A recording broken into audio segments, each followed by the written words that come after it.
Alors, bonjour, Johan. Salut Véronique, Ça va bien? super bien. Oui, alors, tu avais une belle énergie, là, 2-3 minutes qu'on s'est parlé avant. Je dis, Ouais. ah, bon, super, ça, j'aime ça. Alors, merci d'être là aujourd'hui. J'avais hâte à cette rencontre-là qu'on puisse se parler ouvertement. Je sais que tu aimes tellement ta profession, tu es passionné. C'est le fun d'avoir quelqu'un qui aime tellement son travail. Fait que je suis contente que tu sois là.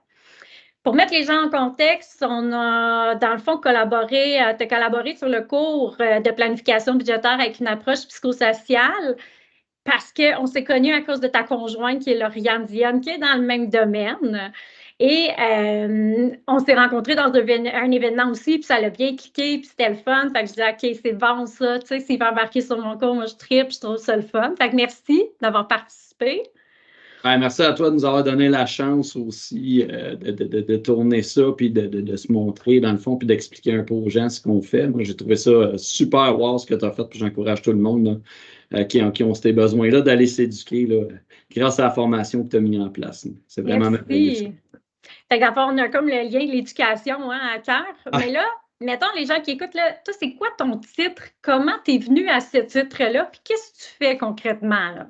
bon, mes titres. Bon, premièrement, avant de tomber dans les finances là, en 2018, avant ça, j'ai travaillé dans l'alimentation pendant toute ma vie. Là, dépanneur, épicerie, OK? boucherie. J'ai travaillé longtemps dans les restaurants là, comme cuisinier. Là, j'ai été aide-cuisinier au début, cuisinier. Je n'ai jamais été chef, mais je me suis rendu à cuisinier. Dernière année de ma carrière dans l'alimentation, j'ai été boucher, assistant gérant de viande, puis gérant par intérim. Puis j'étais tanné, c'est un domaine stagné, je voulais passer à autre chose. OK? Les chiffres m'avaient toujours intéressé, puis je voulais avoir quelque chose qui pouvait me mener plus loin. Puis les finances, c'est un domaine illimité et tellement vaste que tu peux tout le temps continuer d'avancer. Puis au développement personnel aussi, il n'y a aucune limite en finance. Fait que IA Groupe Financier, belle entreprise québécoise, je me suis tourné vers eux, là, puis je les ai OK? choisis. Puis j'étais allé chercher mon titre de conseiller en sécurité financière et 1 an et demi après, à peu près, je suis aussi allé chercher mon titre de représentant en épargne collective qui me donnait un plus vaste accès au marché. Puis le représentant en épargne collective, je suis surtout allé chercher pour les régimes enregistrés d'épargne invalidité. Parce que les conseillers en sécurité financière ils ont accès aux fonds distincts au niveau des placements, puis ils ne peuvent pas faire de REI avec ça. Fait que ça me permettait de pouvoir aider les gens qui avaient des handicaps ou surtout les familles qui ont des enfants avec des handicaps. Puis tout ça, c'est un régime super bonifiant. Fait que ça me permettait un peu d'aider à ce niveau-là. Puis actuellement, je suis aux études en train de faire mon titre de planificateur financier aussi. Wow! Hey, avec des enfants, on va le Ouais. préciser là, parce que c'est hot, là. C'est tout ça Ouais. en même temps. Là, tu as dit tellement de mots là, en même temps. Honnêtement, des fois, on peut être perdu. C'est quoi la différence entre un conseiller en sécurité financière, puis après ça, tu as dit j'ai été chercher mon représentant, là, je ne veux pas me tromper, en épargne collective. Je suis Ouais. correct? Bon, Le c'est quoi la conseiller en différence entre les sécurité. deux, là? C'est bon. Le conseiller en sécurité financière va pouvoir t'offrir tous les produits d'assurance, vie invalidité, maladie grave, et aussi les CELI, REER et autres véhicules, mais uniquement en fonds distincts. Le représentant en épargne collective, lui, n'offre pas de produits d'assurance, offre juste des produits de placement, le CELI, REER, R3, là, les véhicules, mais en fonds communs de placement. Fait que là, c'est OK. un peu le même genre de produit à quelques caractéristiques différentes entre les OK, fonds puis là, distincts et les fonds communs. déjà là, j'ai encore une autre question. Je m'excuse. C'est comme Ouais. on clarifie. C'est quoi les fonds communs et les fonds distincts? Es-tu capable de nous dire ça en quelques phrases qu'on comprenne c'est quoi ces mots-là ou la différence entre les deux? Ouais, ton fonds, c'est le gestionnaire, puis tu as un paquet de monde qui achète des parts de ce fonds-là. Puis lui, il s'occupe là, de faire le trading d'actions, d'obligations, puis acheter un paquet de trucs pour amener du rendement au fonds. Puis se traduit sur du rendement sur ton portefeuille. Le fonds OK. distinct, il y a des caractéristiques comme pouvoir désigner un bénéficiaire directement dessus, des protections aussi au niveau des capitales en cas de décès, de crash boursier, des protections possibles contre des créanciers, quelques autres caractéristiques que les fonds communs n'ont pas.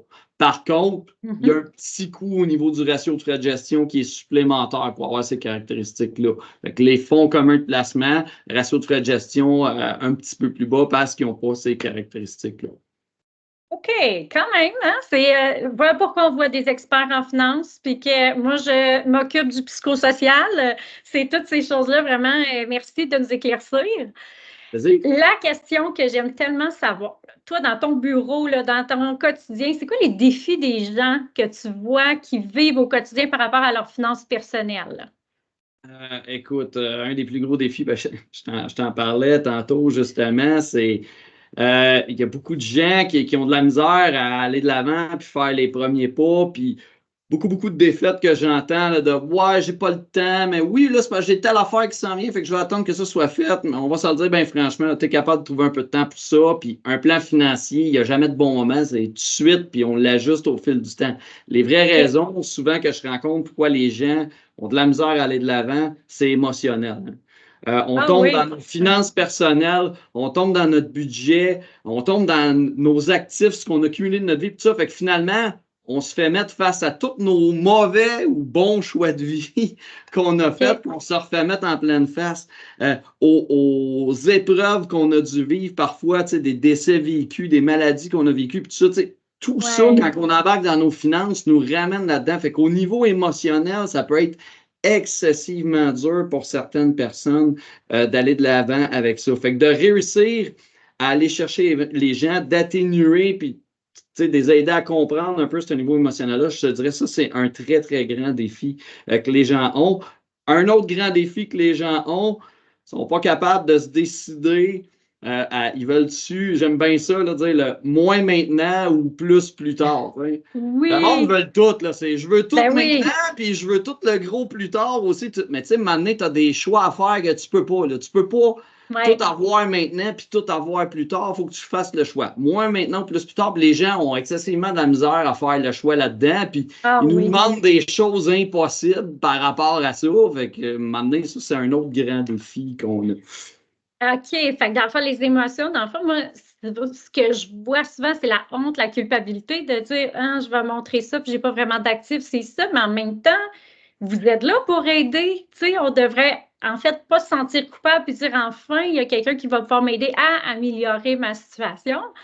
Puis, oui, de ne pas se cacher la vérité. Tu sais, quand que je demande, hein, le budget annuel, c'est très rare que le monde fasse ça parce qu'il faut faire des choix. Il faut que ça balance.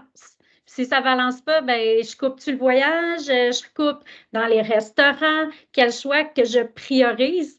C'est oh mon Dieu, ça résonne dans mes oreilles, là, oui, comme, des décisions qui ne sont pas toujours faciles, mais qu'il faut faire dans la vie, là. Exactement. Fait que c'est ça, je te dirais, c'est les plus grands défis là, que je rencontre là, avec les gens. Sinon, moi, mon défi en tant que conseiller, c'est beaucoup au niveau Ouais, de l'éducation.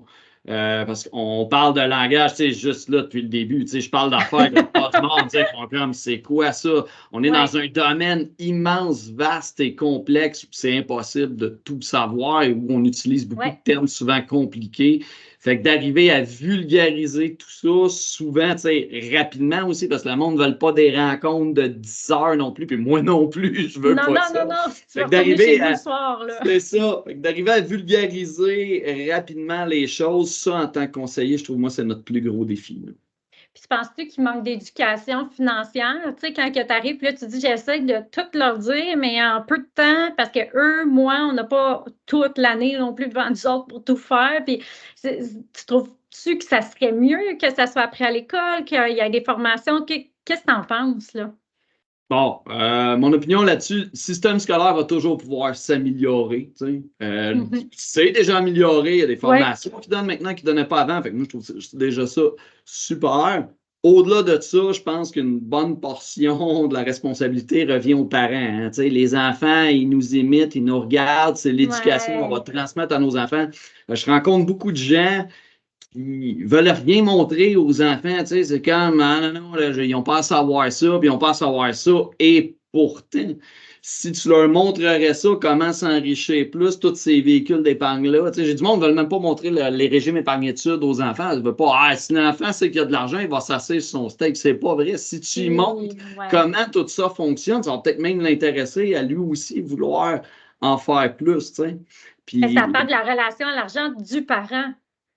Hein, des ouais, fois, nos parents ne nous parlaient pas d'argent, ne nous donnaient pas les chiffres. Mon père, il disait, il n'a jamais dit son salaire. Ma mère, il n'y avait aucun problème. Fait que ça parle de ta relation à l'argent si tu ne veux pas trop en parler à ton enfant, là. Mais en même temps, il y a des stades de développement aussi. Tu sais, t'es-tu dans la jeune enfance, t'es dans l'adolescence ou t'es dans le début adulte aussi? Fait que je pense que des fois, d'être juste un modèle, hein? De dire ah, mais je m'en vais faire mon budget ou ah, je m'en vais rencontrer un conseiller en sécurité financière. Juste ça déjà, tranquillement en ayant ce discours-là, puis en faisant des choix, mettons, dans les vacances avec tes enfants, des fois, c'est des petites choses tranquillement qui inculquent que c'est important, là. Puis, notre notion par rapport à ça, dites-vous une chose, la première chose que vos enfants vont apprendre de vous, c'est comment vous consommez.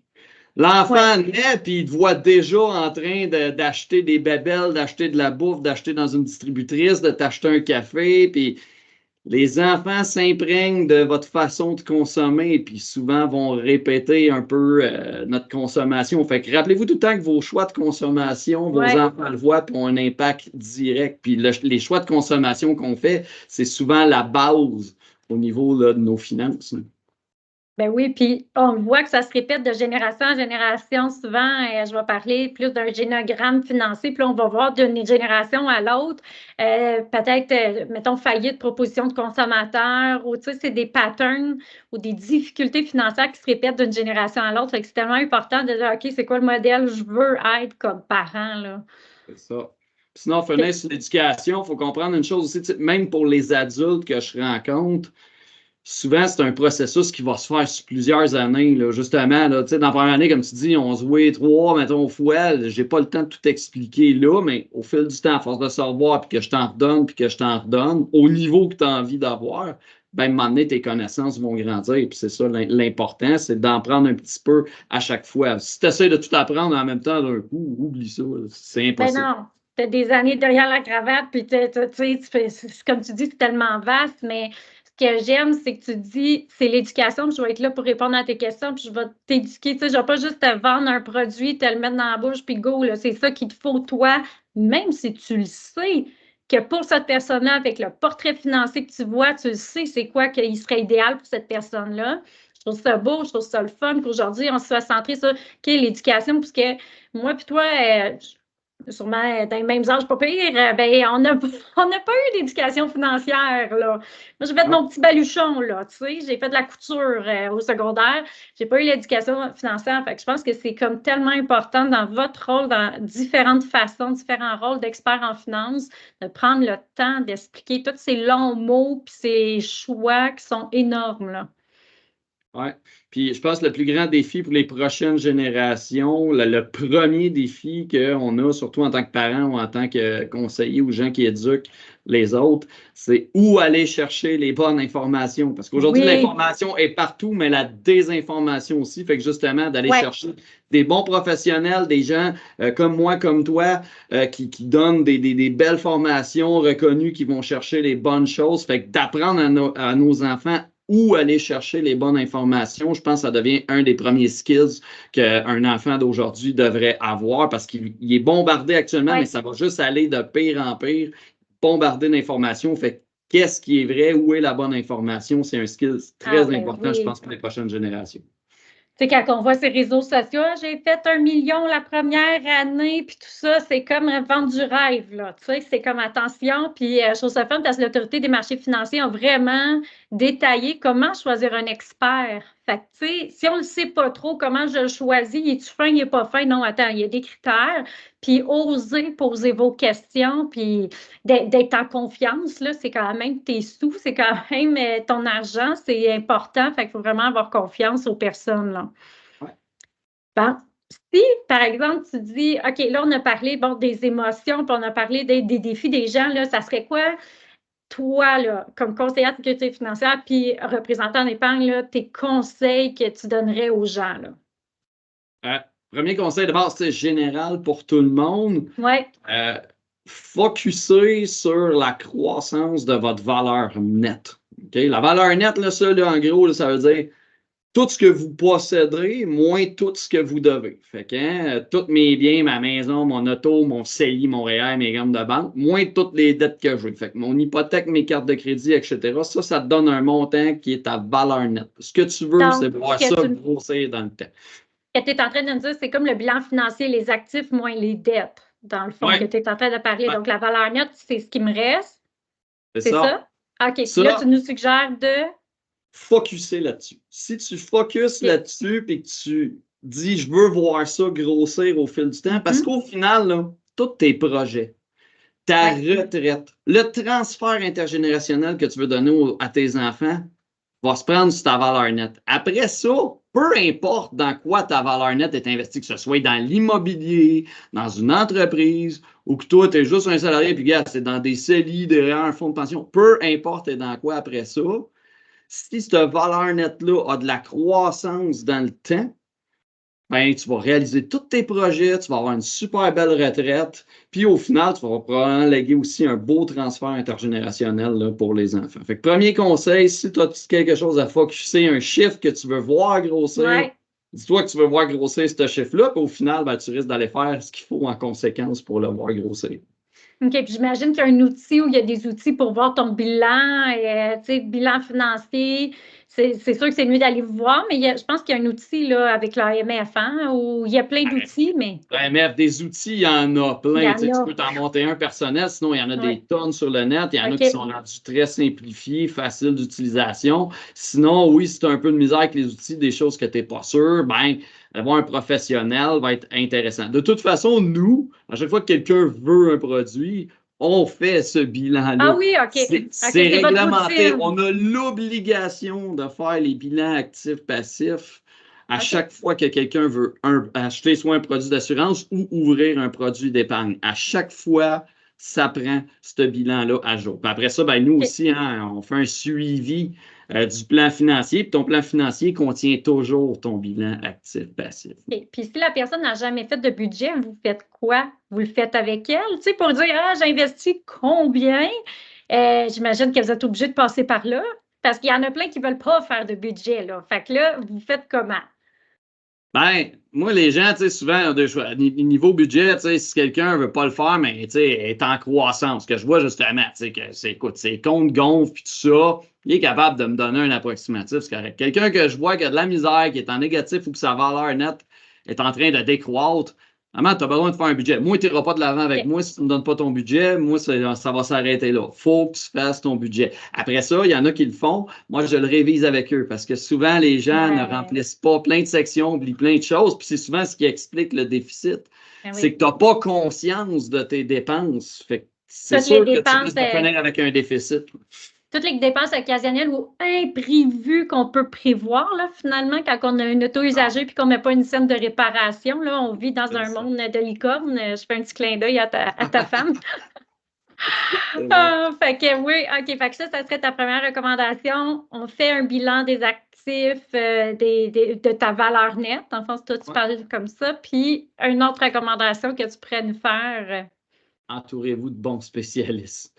Pour vrai, à moins que ça vous tente, OK, de plonger dans les études par-dessus la tête, surtout, tu sais, les bases de fiscalité, comptabilité, tout ça. Là, puis là, je suis sûr qu'il y en a plusieurs qui font « Ah non, le cœur me lève, je n'ai pas envie. » Tu sais, aller chercher des spécialistes, notaires, avocats, fiscalistes, en psycho aussi, là, au niveau économique, tout ça pour vos côtés émotionnels aussi au niveau de l'argent, pour vous aider à comprendre les réactions que vous avez face à vos dépenses puis les choix de vie que vous faites pour vous aider à améliorer tout ça. Tu sais. Fait que, autant le côté financier strict, là, avocat, notaire, fiscaliste, conseiller comme nous là, à 1 million de titres possibles, il y en a plusieurs. Autant aussi, comme je dis, tout le côté qu'on vient toucher plus le personnel, l'émotionnel. Ben, allez chercher entourez-vous de bons spécialistes dans toute cette sphère-là au complet.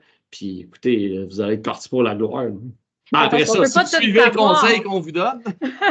Ben, on ne peut pas tout savoir. Hein? Fait que, tu sais, des fois, on dit d'investir pour voir un spécialiste ou quoi que ce soit. Oui, mais au bout de la ligne, tu es tellement gagnant. C'est tout ça, là. Tous les apprentissages que vous avez faits dans les dernières années, ça nous aide énormément. Alors, Johan, merci beaucoup. Merci pour ces apprentissages. Si les gens ont aimé ton énergie contagieuse et tout ça, c'est où comment on peut te contacter? Écoute, moi, je suis un bon vieux de la vieille téléphone. Fait que sinon, bah, tu sais, j'ai mon adresse courriel, j'ai des liens que je peux envoyer là, pour séduire des rencontres. Mais moi, moi, je suis de Granby. Fait que ceux qui sont de Granby ou de la région, je suis un vieux de la vieille qui se déplace encore. Sinon, tous OK. les moyens sont bons. Oui, je fais le virtuel, là, comme tout le monde aujourd'hui. Il y a nos bureaux à Granby, pour ceux qui veulent venir directement, nos bureaux. Je te dirais, Granby, rayon d'à peu près 45 minutes, 1 heure max. Je me déplace encore pour ceux qui aiment ça, voir des gens en personne. Fait que Si, admettons, sinon, moi, je veux en virtuel, j'habite vraiment pas dans ce secteur-là. J'ai aimé quand même ton énergie. C'est quoi ton adresse courriel là, qu'on pourrait nommer? ça va être yohan.roy, fait que YOHAN.roy, R-O-Y, à commercial, agc.ia.ca. Ça, c'est mon adresse courriel. Mon numéro de téléphone, 450-360-9851. Bon, ça y est. Fait que toutes les informations sont données. Alors, merci beaucoup, Johan. Merci d'avoir participé au cours. Merci d'avoir fait l'entrevue. Puis j'espère qu'on va continuer à collaborer longtemps. Yes, merci beaucoup à toi, Véronique.